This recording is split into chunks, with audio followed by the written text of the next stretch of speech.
Hello and welcome to my channel. In this channel, we explain various nursing concepts in a simple form for a better and easy understanding. These videos could be used by both LPN and RN students as well as nurses who are trying to refresh their basic concepts. My name is Nasmosh. So in this video, we're going to continue talking about our cardiac medication, and more specifically, we're going to talk about ARBs, we're going to talk about isotropes and chronotropes, as well as vasodilators. So let's start with ARBs. What are ARBs? ARBs are actually angiotensin 2 receptor blockers. Remember, in our RAS system, there is the angiotensin, okay?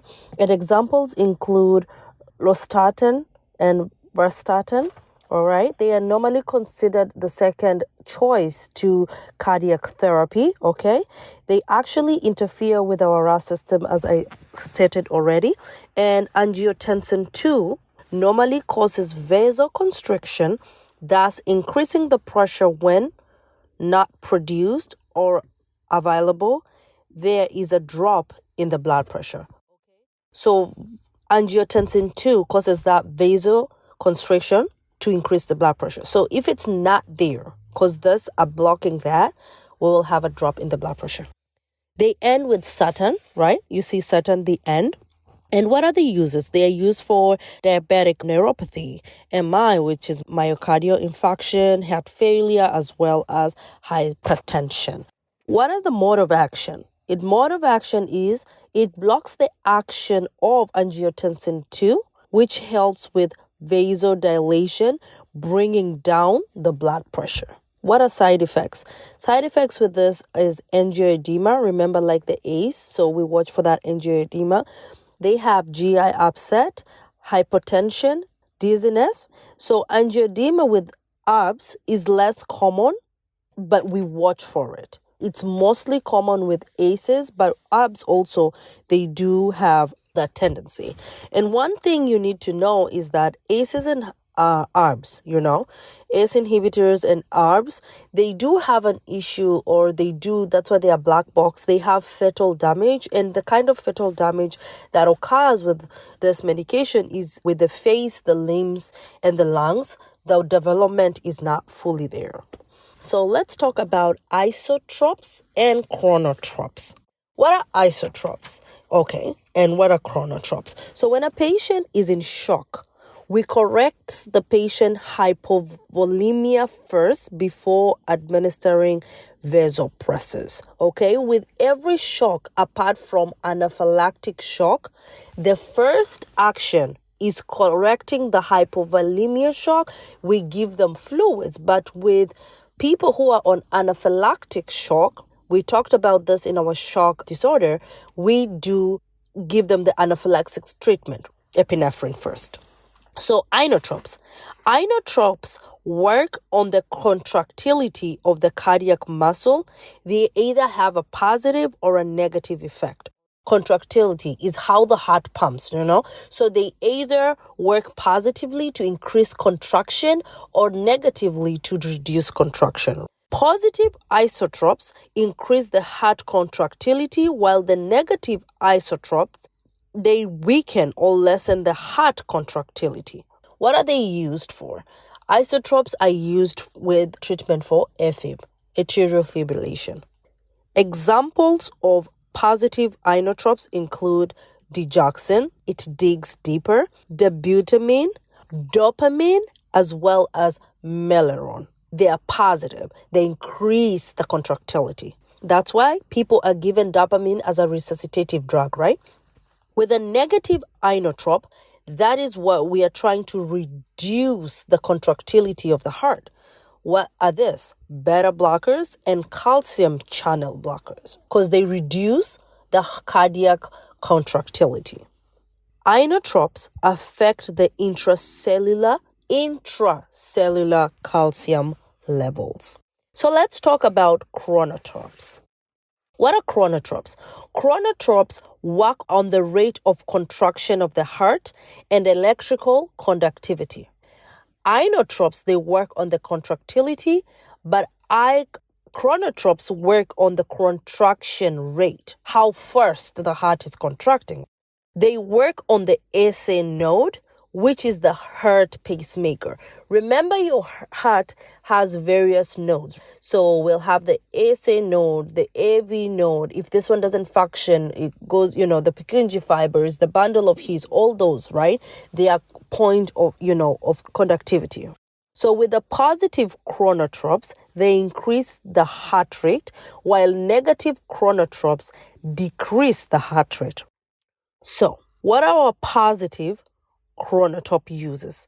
They are used to increase heart rate, as we said, increase the heart rate, and when the heart needs to be, the rate needs to be increased, like when somebody has a low heart rate. And what a type of medication is this?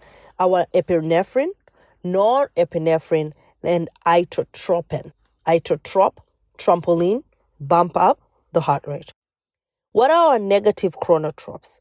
Negative chronotropes, as we said, they lower the heart rate, and examples include, remember, beta blockers, calcium channel blockers, digoxin, and antiarrhythmic medication. One thing you need to know, digoxin is an isotrope as well as a chronotrope. It increases the contractility of the heart and decreases the heart rate, decreasing the workload of the heart. So that's it for inotropes and chronotropes medication. So let's talk about vasodilators. So with vasodilators, I divided it into two, nitroprusside, as well as antianginal medication. So let's start with antianginal medication. And when I talk about this, I'm talking about nitro medication, so the nitroglycerin and isosobride. Those are examples of that. They work to treat angina through vasodilation, decreasing the preload and also the myocardial oxygen demand. So when somebody is having that, cardiac pain, we give them our nitroglycerin. It increases the perfusion to reduce that angina pain. Side effects of this include orthostatic hypertension. Please remember, with nitroglycerin, headache is an expected side effect. It's a question, you'll see it in ATR. Possible reflex tachycardia is also some type of side effect.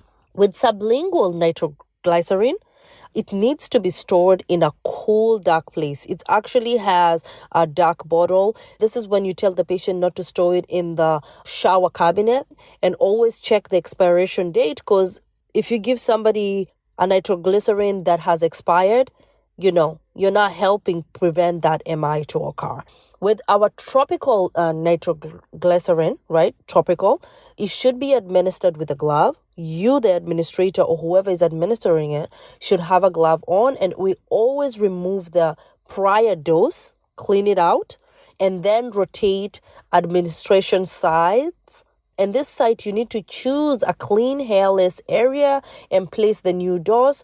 It's always placed often on the chest, right, for a better absorption. It is actually more of a long-term maintenance kind of medication. Let's talk about nitroprusside. What is a nitroprusside? A nitroprusside is also a vasodilator, and it contains a black box warning due to its dangerous drop in blood pressure. So this medication, yes, it's a good vasodilator, but it kind of drops the blood pressure so fast. So we have that black box. So this patient is like being monitored on all kind of monitors if you're administering this medication. It's always used for hypertensive crisis. If you have that dire need to bring this pressure down as fast as possible to avoid organ damage.